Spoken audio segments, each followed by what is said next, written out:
So this is lecture number 8 of alternating current, and in this section we are going to continue the LCR circuit.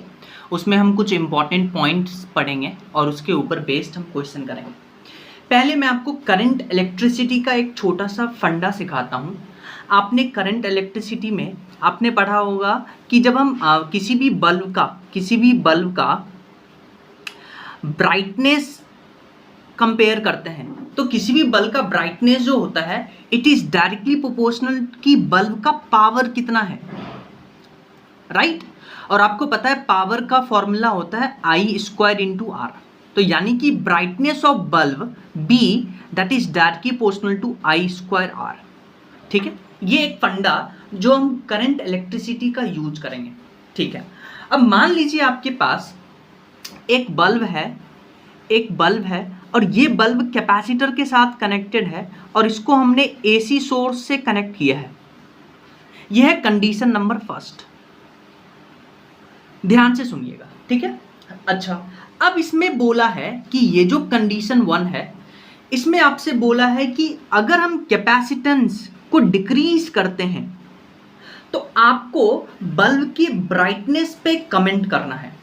तो ध्यान से सुनिए, क्या बोला मैंने क्वेश्चन कि अगर कैपेसिटर का जो वैल्यू है, कैपेसिटेंस है, वो आप डिक्रीज कर रहे हैं तो बल्ब के ब्राइटनेस पे कमेंट करना है। कैसे करेंगे कमेंट, ध्यान से सुनिए। अच्छा, अगर हम बात करते हैं कि कैपेसिटेंस डिक्रीज करता है तो आपको पता है कैपेसिटेंस के लिए जो रुकावट, कैपेसिटर में जो रुकावट होता है उसको XC से डिनोट करते हैं, वो होता है 1/ωc। अगर C डिक्रीज कर रहा है तो XC बढ़ेगा, और XC क्या है, XC तो रुकावट है, कैपेसिटर का रुकावट है। अगर रुकावट बढ़ रहा है तो क्या हम ये बोल सकते हैं कि करंट डिक्रीज कर रहा है, क्योंकि रुकावट बढ़ेगा तो करंट डिक्रीज करेगा। इतना आपको पता है। अच्छा, रुकावट बढ़ गया, करंट डिक्रीज कर गया और बल्ब का brightness is directly proportional to current का स्क्वायर, यानी कि अगर करंट डिक्रीज कर गया तो बल्ब का ब्राइटनेस डिक्रीज कर जाएगा।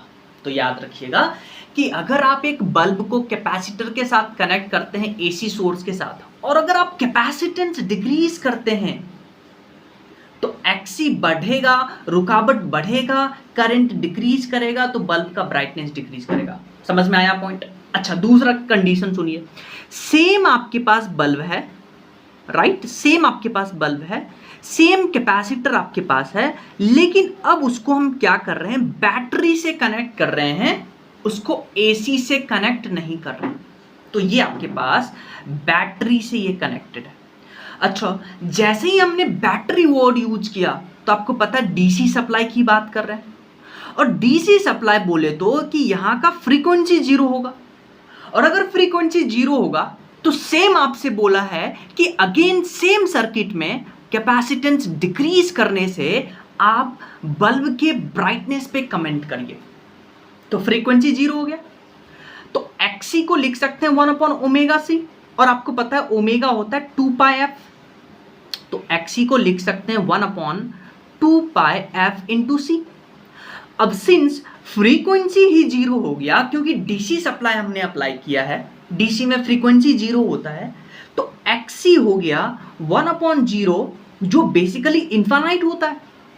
अच्छा, अब आप ध्यान से सुनिए, रुकावट जो है, XC रुकावट ही तो है, रेजिस्टेंस, रुकावट इन्फानाइट हो गया, तो यानी कि इस सर्किट में करंट क्या हो जाएगा, 0, क्योंकि रुकावट मैक्सिमम हो गया, इन्फानाइट, तो करंट 0 हो गया।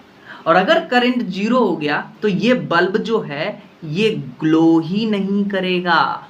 तो ये कॉन्सेप्ट AC वाला और DC करंट वाला याद रखिएगा। समझ में आया। अच्छा, एक NCERT में आपके पास क्वेश्चन गिवन है। NCERT में आपको बोला है कि मान लीजिए आपके पास एक इंडक्टर है। पहले तो आप ये समझिए कि एक इंडक्टर के लिए जो इंडक्टेंस है L, उसका फॉर्मूला होता है μ0 N square L upon current, ये आपको पता है। लेकिन अब आप क्या करिए, इस इंडक्टर में आप एक रॉड इंसर्ट कर दीजिए। तो जैसे ही आपने इस इंडक्टर में रॉड इंसर्ट करिएगा तो एक यहाँ पे इंडक्टेंस में एक और टर्म इंट्रोड्यूस होगा μr। तो देखिए इंडक्टेंस में एक और टर्म मल्टीप्लाई हो रहा है, तो जो नया इंडक्टेंस होगा एल डैश, क्या वो ग्रेटर देन होगा एल से? यानी कि कंक्लूजन क्या है कि जब आप एक इंडक्टर में रॉड इंसर्ट करिएगा तो इंडक्टेंस का जो वैल्यू होता है एल वो बढ़ जाता है। ये कॉन्सेप्ट आप याद रखिएगा। अभी इसको हम इस कॉन्सेप्ट को क्वेश्चन में यूज करेंगे। समझ में आया? अच्छा, अब हम कुछ क्वेश्चन करते हैं। क्वेश्चन देखिए, नीट 2020 में आया था। बोला है इन द गिवन सर्किट, आपके पास ये सर्किट गिवन है। इस सर्किट में आपको कैपेसिटर दिख रहा है जिसका 40 माइक्रोफैराड है और एक एसी सप्लाई है 200 वोल्ट का और 50 हर्ट्ज का। कुछ नहीं दिया है तो VRMS मान के चलेंगे, पहले भी बात कर चुके हैं। बोला in this given circuit find out the RMS, यानी कि जो RMS करंट है जो इस सर्किट में फ्लो कर रहा है उसको फाइंड आउट करना है। कैसे निकालेंगे? आप यहां पे देखिए कैपेसिटर के ऊपर आपको 40 माइक्रोफैराड है, तो ये बेसिकली कैपेसिटेंस का वैल्यू गिवन है। तो यहां से पहले आप XC कैलकुलेट करिए। तो XC होता है 1/ωc। ओमेगा देखिए 2πf होता है और फ्रीक्वेंसी आपको 50 हर्ट्ज गिवन है। कैपेसिटेंस आपको गिवन है 40 माइक्रोफैराड। माइक्रोफैराड को 10⁻⁶ लिखेंगे, तो यहां से XC आ जाएगा। अब आप क्या करिए, इस सर्किट में ओम्स लॉ लगाइए, V = IR।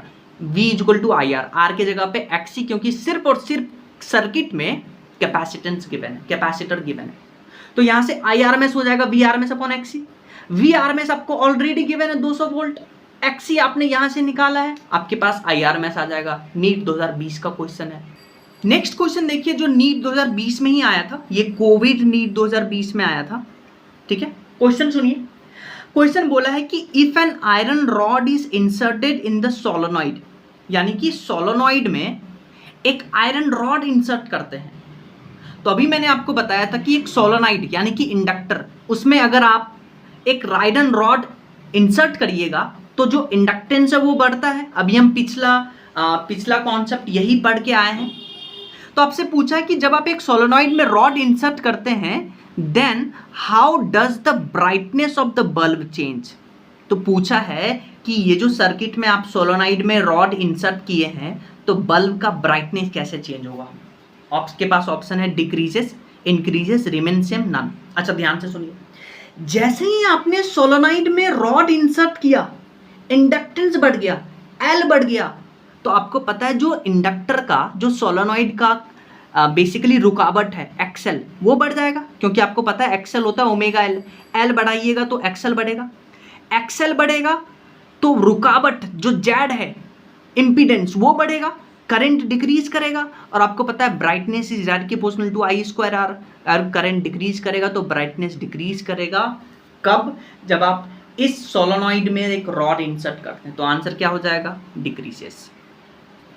नेक्स्ट क्वेश्चन देखिए, आपके पास बोला है if amplitude of the current flowing through the circuit is 10√2 ampere. अच्छा, आपको बोला है कि करंट का जो एम्पलीट्यूड है जो इस सर्किट में पास कर रहा है, सर्किट में देखिए रेजिस्टेंस है, इंडक्टर है और कैपेसिटेंस है। रेजिस्टेंस के ऊपर 40 वोल्ट है, इंडक्टर के ऊपर 40 और कैपेसिटेंस के ऊपर 10 वोल्ट। इसमें जो करंट जो गुजर रहा है, जो दौड़ रहा है, उसका एम्पलीट्यूड 10√2 है। तो क्या आप यहाँ से ये एक्सट्रैक्ट कर सकते हैं क्या कि आपको I0 का वैल्यू गिवन है 10√2। IRMS अलग होता है, एम्पलीट्यूड बोला तो यानी पीक करंट की बात कर रहा है, तो यानी I0 आपको गिवन है 10√2। तो आपसे पूछा है find impedance of the circuit, यानी आपको जेड बताना है। समझ में आया? अच्छा ध्यान से सुनिए, जेड निकालने का ये फॉर्मूला हम यूज करेंगे। ध्यान से सुनिएगा, जेड निकालने का ये फॉर्मूला यूज करेंगे। पूरे सर्किट में हम ओम्स लॉ लगाएंगे, V = IR। और सिंस तीनों है, तीनों में रुकावट कंसीडर करेंगे, इसलिए जेड लिखे, जेड ही निकालना है। अब प्रॉब्लम क्या है इस क्वेश्चन में देखिए, एक तो आपको I0 गिवन है पर हमें चाहिए IRMS। तो आपको पता है IRMS और I0 में रिलेशन, IRMS = I0/√2। तो यहां से IRMS आ गया, एक तो प्रॉब्लम सॉल्व हो गया। दूसरा प्रॉब्लम है सर्किट में जो सप्लाइड वोल्टेज है, ये जो सप्लाइड वोल्टेज है वो निकालना है। वो कैसे निकालेंगे? हाँ, उसके लिए आपने एक फॉर्मूला पढ़ा था कि अगर सर्किट में आपको तीनों कंपोनेंट गिवन है, तो जो सप्लाइड वोल्टेज है वो निकालने का फॉर्मूला होता है root under V R square plus V L minus B C का होल स्क्वायर। अच्छा, तीनों आपको गिवन है, देखिए 40 40 10 पुट करिएगा, आपको supplied V R M S मिलेगा। ये प्रॉब्लम सॉल्व्ड, ये प्रॉब्लम सॉल्व्ड, जेड कैलकुलेट कर लेंगे, डन। आइए मैं आपको एक नेक्स्ट कॉन्सेप्ट सिखाता हूं। कॉन्सेप्ट क्या है, पहले तो मैं आपके सामने एक बहुत प्यारा सा एलसीआर सर्किट ड्रॉ करके आपके सामने रिप्रेजेंट कर रहा हूं। सो ये है आपके पास एलसीआर सर्किट। अच्छा, एलसीआर सर्किट में जब हम रेजोनेंस की बात करते हैं, जो हम पिछले लेक्चर में करके आए हैं, तो आपको पता है रेजोनेटिंग फ्रीक्वेंसी ओमेगा होता था 1/√LC। पढ़ के आए आप, दिस वॉज रेजोनेटिंग फ्रीक्वेंसी। और यहाँ पे अगर आप एक सप्लाई देते हैं V = V0 sine omega T, ये ओमेगा क्या है, ये ओमेगा फ्रीक्वेंसी ही तो है, फ्रीक्वेंसी ही तो है जिसका यूनिट होता है रेडियन पर सेकेंड। एक फ्रीक्वेंसी होता है हर्ट्ज में, जिसको हम f से रिप्रेजेंट करते हैं, जो ओमेगा = 2πf लिखते हैं। तो आपको ये दोनों फ्रीक्वेंसी समझ में आना चाहिए, ठीक है, इतना समझ में आ गया। अब हम क्या कर रहे हैं कि ये जो एलसीआर सर्किट में जो इम्पीडेंस है जेड, उसका ग्राफ ड्रॉ करेंगे हम विथ रेस्पेक्ट टू फ्रीक्वेंसी। आइए साहब ग्राफ ड्रॉ कर लेते हैं। तो ग्राफ हम ड्रॉ करने जा रहे हैं इम्पीडेंस ऑफ द सर्किट और फ्रीक्वेंसी, है ना, जो आपने सप्लाई किया। अब ध्यान से देखिएगा, ध्यान से देखिएगा, है ना।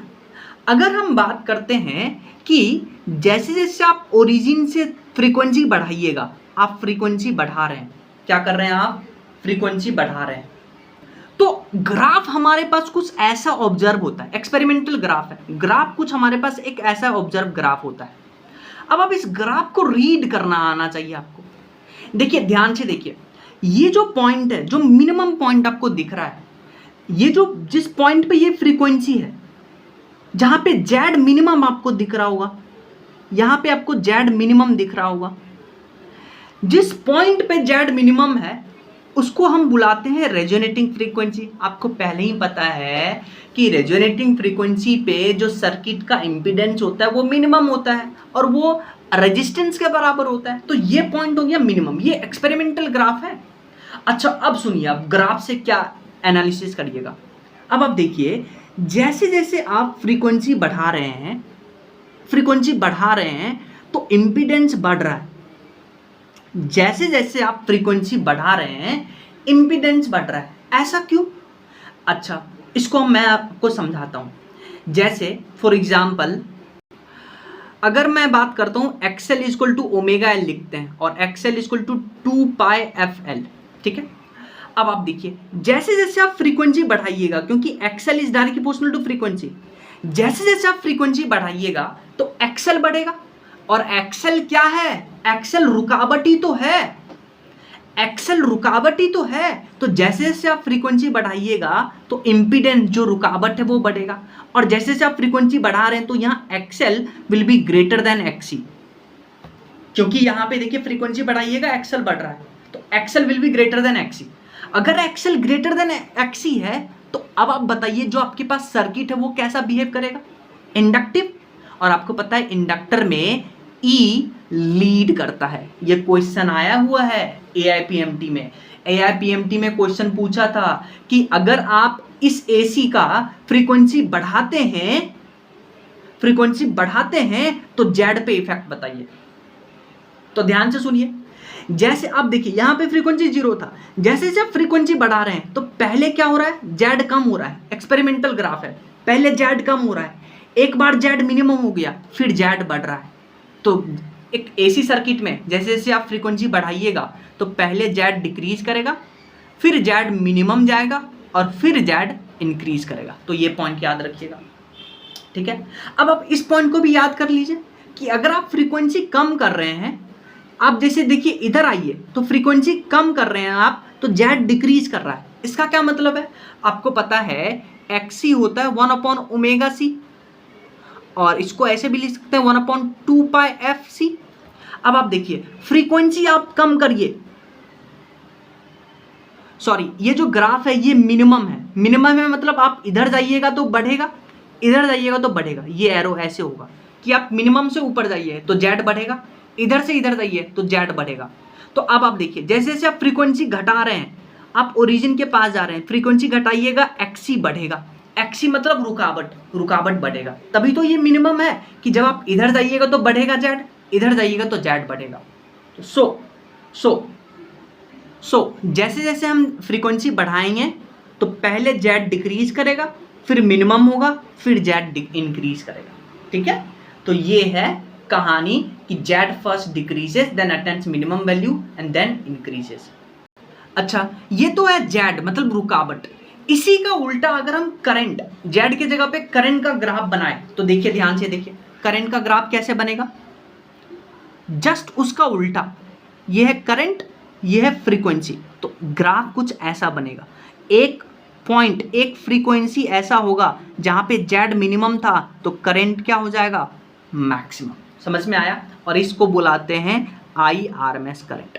अब ध्यान से सुनिए, हम यहाँ पे कुछ मार्क कर रहे हैं 0 A B। अब सुनिए, जेई मेंस में क्वेश्चन आया था, जेई मेंस में क्वेश्चन आया था। पहला क्वेश्चन सुनिए कि जैसे जैसे आप फ्रीक्वेंसी बढ़ाइएगा तो आप करंट का इफेक्ट बताइए। तो देखिए जैसे जैसे आप फ्रीक्वेंसी बढ़ाइएगा तो करंट पहले बढ़ेगा, फिर करंट मैक्सिमम होगा और फिर करंट डिक्रीज करेगा। तो पहले देखिए करंट बढ़ा, फिर करंट मैक्सिमम हो गया और फिर करंट डिक्रीज करेगा। कब? जैसे जैसे आप फ्रीक्वेंसी बढ़ाइएगा। ये पहला क्वेश्चन आया था कि फ्रीक्वेंसी बढ़ाने से करंट कैसा होता है। दूसरा क्वेश्चन सुनिए, O से A जाइए आप, O से A जाइए तो O से A जाने में यहां फ्रीक्वेंसी कम है, यहां फ्रीक्वेंसी कम है। तो आप बताइए अगर फ्रीक्वेंसी कम है, फ्रीक्वेंसी डिक्रीज करेगा तो XC बढ़ता है, आपको पता है, क्योंकि XC होता है 1/ωc, तो XC इक्वल टू 1/2πfc। अगर फ्रीक्वेंसी घटेगा तो XC बढ़ेगा, यानी O से A में जो सर्किट होगा वो कैपेसिटिव सर्किट होगा, यानी कि XC will be greater than XL O से A में। तो यानी कि जो सर्किट का नेचर होगा वो कैपेसिटिव होगा। और आपको पता है कैपेसिटर में जो E होता है वो लैग करता है। तो यही क्वेश्चन आया था कि O से A रीजन में E लैग करेगा, लीड करेगा या क्या होगा, तो E लैग करेगा। फिर आप A से B जाइए, आप फ्रीक्वेंसी बढ़ाइएगा, तो फ्रीक्वेंसी जब आप बढ़ाइएगा तो XL बढ़ता है, तो A से B में XL will be greater than XC, और XL अगर XC से ग्रेटर है तो पूरे सर्किट का नेचर इंडक्टिव हो गया। और आपको पता है इंडक्टर में E लीड करता है। तो यही क्वेश्चन आया था। आइए मैं आपको एक दूसरा तरीका बताता हूं वो ग्राफ ड्रॉ करने का। तो ग्राफ ड्रॉ करने का दूसरा तरीका, ठीक है, ध्यान से सुनिए। अच्छा, आपको पता है XL होता है ω/L, या इसको 2πfL भी लिख सकते हैं। तो क्या आप यहां से बोल सकते हैं XL is directly proportional to frequency? तो बताइए फ्रीक्वेंसी में अगर हमको ग्राफ बनाना है तो XL स्ट्रेट लाइन बनेगा, तो ये हो गया XL। डन। फिर आप देखिए XC होता है 1/ωc, तो XC हो गया 1/2πfc। तो अगर आप जैसे जैसे फ्रीक्वेंसी बढ़ाइएगा तो XC डिक्रीज करेगा, तो यानी XC is inversely proportional to frequency.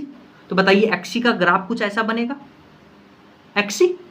अब आप देखिए ये वो पॉइंट है जहां पे XL और XC इक्वल है। तो क्या इस पॉइंट को आप, इस फ्रीक्वेंसी को आप रेजोनेटिंग फ्रीक्वेंसी बुला सकते हैं क्या? बिल्कुल बुला सकते हैं। अब आप केस सुनिए, आप रेजोनेटिंग फ्रीक्वेंसी से लेस जाइए, डिक्रीज करिए, यानी पहला जो बेसिकली कंडीशन है कि आप फ्रीक्वेंसी लेस देन ले रहे हैं रेजोनेटिंग फ्रीक्वेंसी से। तो सुनिए क्या होगा। तो जैसे जैसे आप रेजोनेटिंग फ्रीक्वेंसी से लेस जाइएगा, फॉर एग्जांपल मान लेते हैं ये फ्रीक्वेंसी हम चूज करते हैं, तो यहां पे आप इसको ड्रॉ करिए, इसको ऐसे ड्रॉ करिए। तो ये जो लाइन है ये आपके पास XL है और ये लाइन है आपके पास XC, क्योंकि ये लाइन XC को रिप्रेजेंट करता है, ये लाइन XL को रिप्रेजेंट करता है। तो आप डायरेक्टली देख सकते हैं कि अगर आप रेजोनेटिंग फ्रीक्वेंसी से कम जा रहे हैं तो यहाँ पे ओरिजिन से दूर जाइएगा, तो इस केस में XC will be greater than XL। ये अभी हम पिछले बात करके आए हैं। और जो सर्किट का नेचर हो जाएगा इस केस में वो कैपेसिटिव हो जाएगा, यानी यहाँ E लैग करेगा। पढ़ के आए हैं। फिर आप रेजोनेटिंग फ्रीक्वेंसी से ज़्यादा जाइए तो इस फ्रीक्वेंसी पे बात करते हैं। ये F1 था, इसको F2 ले लीजिए। अब आप यहाँ पे इस लाइन को ड्रॉ करिए। यहाँ पे देखिए ये जो लाइन है ये आपको XC रिप्रेजेंट कर रहा है और ये लाइन आपको XL रिप्रेजेंट कर रहा है। यानी अगर आप दूसरा कंडीशन की बात करते हैं, रेजोनेटिंग फ्रीक्वेंसी से ज़्यादा जाइए, रेजोनेटिंग फ्रीक्वेंसी से ज़्यादा जाइए तो अब आप देखिए ओरिजिन से दूर गए, XL will be greater than XC, यानी सर्किट का नेचर इंडक्टिव हो जाएगा और यहाँ E लीड करेगा। बस यही आपको याद रखना है। सो आइए एक क्वेश्चन देखते हैं। आपके पास RLC सर्किट सीरीज में कनेक्टेड है और आपके पास 230 वोल्ट सप्लाई है, कुछ नहीं दिया है तो VRMS मानेंगे। अब पहला क्वेश्चन सुनिए। इसमें पहले आप देखिए जो इंडक्टर का वैल्यू है वो 5 हेनरी, कैपेसिटर का 80 माइक्रोफैराड और रेजिस्टेंस का 40 ओम है। पहला आपसे पूछा है determine the source frequency which drive the circuit in resonance, यानी कि ये जो सोर्स है ना इसका फ्रीक्वेंसी निकालना है। आपको VRMS गिवन है पर फ्रीक्वेंसी नहीं गिवन है, तो इस सोर्स का फ्रीक्वेंसी निकालना है। अच्छा ध्यान से देखिए, क्वेश्चन में बोला determine the source frequency which drive the circuit in resonance. आपको क्लियरली क्वेश्चन में बोला है कि सर्किट रेजोनेंस में है, तो रेजोनेटिंग सर्किट में आपको फ्रीक्वेंसी का फॉर्मूला पता है, ओमेगा इक्वल टू 1/√LC। यहाँ से ओमेगा को लिख सकते हैं 2πf, 2π को नीचे ले जाइएगा तो फ्रीक्वेंसी आ जाएगा जो आप यहाँ से अप्लाई करिएगा। आपको L का वैल्यू गिवन है, आपको C का वैल्यू गिवन है, 10⁻⁻6 लीजिएगा क्योंकि माइक्रो है। यहाँ से आपको फ्रीक्वेंसी आ जाएगा 25/π हर्ट्ज। दूसरा क्वेश्चन देखिए, obtain the impedance of the circuit and amplitude of the current eight resonating frequency. Again resonance condition में आपसे एक तो इम्पीडेंस पूछा है और एम्पलीट्यूड ऑफ द करंट यानी कि I0 पूछा है, IRMS नहीं पूछा है, I0 पूछा है। एम्पलीट्यूड मतलब पीक वैल्यू। अच्छा याद आया आपको कंडीशन कि रेजोनेंस पे जो Z होता है इम्पीडेंस वो मिनिमम होता है और वो R के बराबर होता है और R है 40, तो Z आ गया आपके पास 40 ओम। पहला क्वेश्चन सॉल्व। फिर आपसे पूछा I0 पूछा है, तो क्या हम इस सर्किट में IRMS निकाल ले? क्या IRMS निकाल लेंगे? ये फॉर्मूला यूज करके हमें I0 आ जाएगा। IRMS निकालने का तरीका, पूरे सर्किट में आप ओम्स लॉ लगा दीजिए, V equal to IR, R के जगह पे Z और Z मिनिमम है क्योंकि रेजोनेंस में है, Z के जगह पे R, तो यहां से IRMS आ जाएगा VRMS अपॉन रेजिस्टेंस। VRMS आपको गिवन है 230, रेजिस्टेंस आपको गिवन है 40, तो यहां से IRMS आ गया। IRMS को यहां डालेंगे, I0 आ गया, क्वेश्चन सॉल्व।